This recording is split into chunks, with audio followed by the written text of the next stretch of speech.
pages 140 to 141. Sir Elvis, Marty and Doc show up at the school, and Gipe takes the time to tell us that Marty now barely resembles the young man from 1985 whom Stella Baines thought worked for the circus. Because that was such a good joke, it deserves a callback. In the movie, Marty and Doc show up between classes and run into George right away. It's a bit lucky, but it speeds the narrative along. In the book, Marty and Doc don't have such luck, so we get to watch them bumble around for a bit.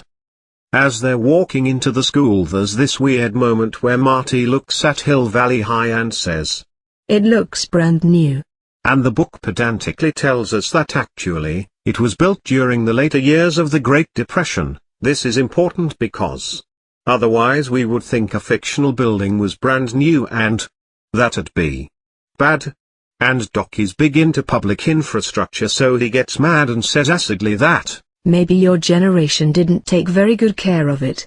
And Marty shrugs and reminisces about all those times he wrote on the walls there, and geez, now we know who scribbled "Watch Family Ties" on NBC all over the teacher lounge, am I right?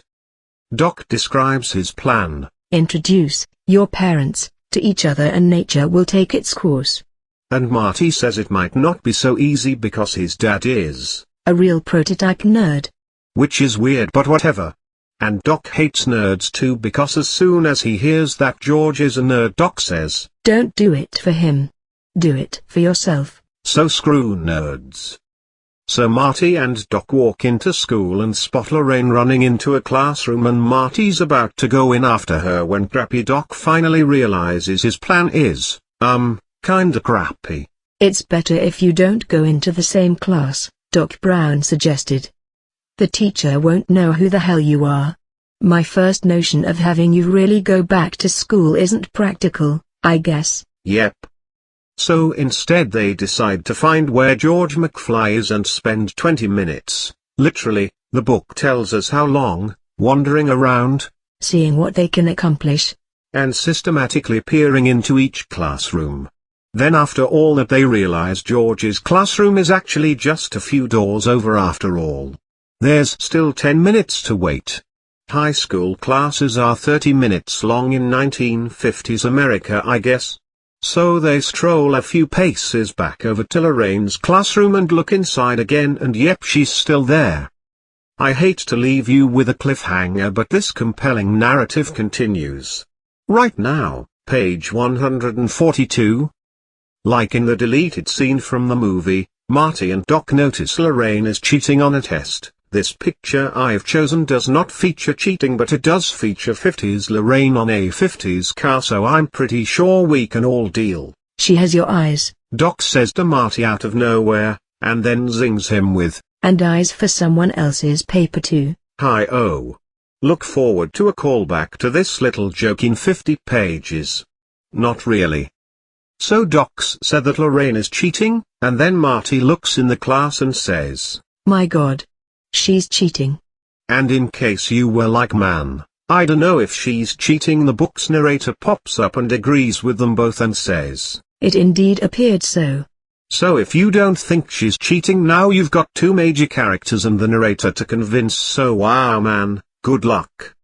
It's pretty clear that this she's cheating scene doesn't really add anything.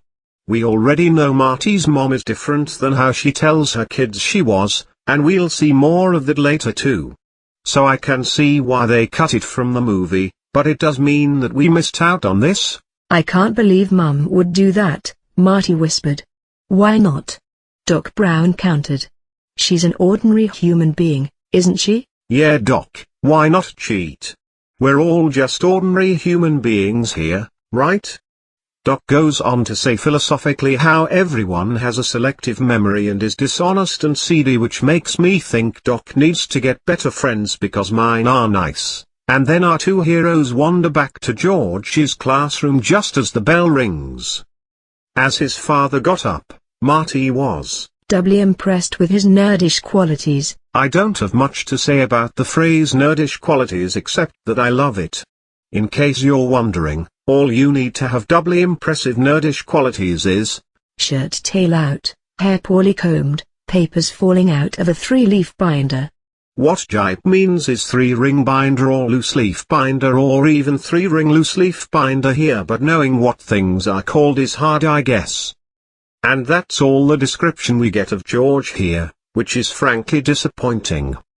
After class some kids kick him because he's got a kick me sign not taped to his back but hooked onto the back of his collar, with wire, I guess.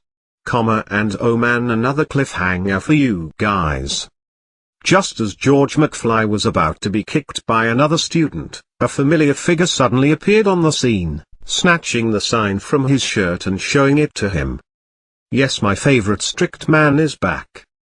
Oh man, I am writing tomorrow's update already.